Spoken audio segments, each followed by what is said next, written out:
In a primetime news follow-up, after visa-related glitches today, the woman who was recently set ablaze in Great River, Hanover, reportedly by her spouse, is now overseas. Nicola Clark was airlifted out of the island today. Anthony Lugg reports.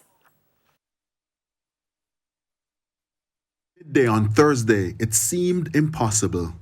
The family of Nicola Clark were in doubt as to whether she would be able to leave the island to get critical medical attention overseas.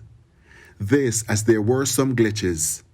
However, with the intervention of some key stakeholders, those issues were resolved. Because I cry and I cry. I can't cry anymore. Even today I was crying. I was crying when I hear that she's not gonna get to go. I said, Lord, she's gonna die if she don't get to go. And I started to cry, and him said to me, don't worry, mommy, don't worry. She's gonna be all right. But as the hours passed, relief. The family was told that the flight to transport Miss Clark would arrive at 2:30 p.m.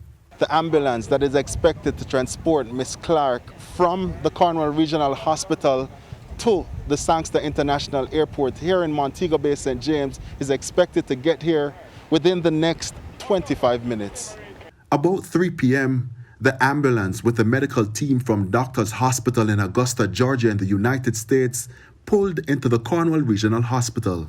The medical team emerged, went onto the ward, and after about 15 minutes, Nicola Clark was seen coming out on a gurney. She was then moved into the ambulance. This was made possible with the help from the San Myrna Foundation. Robert White is the chairman. It means a lot to us.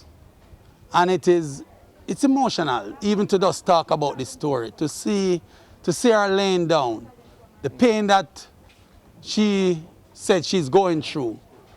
And we can only, give the support and try to help her to overcome what she's going through. The next stop, Sangster International Airport. With the support from the police, we quickly maneuvered the heavily congested Howard Cook Boulevard, and in no time we got to the airport. As the paperwork was being handled, the medical team made preparations to transfer Miss Clark onto the aircraft. As soon as that was done, the pilots assumed their positions, signaling that it was that time. We want to firstly thank the Almighty God, and we also secondly want to thank former U.S. Ambassador Pamela Bridgewater. We want to thank the U.S. Embassy team. We want to thank the Ministry of Foreign Affairs. We also would like to thank the JCF, the Fire Department, PICA, the Passport Office. We also would like to thank the nurses of the Cornwall Regional Hospital. And we also ask the nation to continue pray for Nicole for her phase 2 recovery in the United States. As the pilots aboard the Trinity Air ambulance awaits approval for takeoff to transport Nicola Clark to the Doctors Hospital in Augusta, Georgia in the United States, the family is this evening thankful to the San Myrna Foundation and the wider diaspora for all the support they've received. They are now hoping that their relative will get the necessary treatment to get her back on her feet. Anthony Lugg, TVJ News.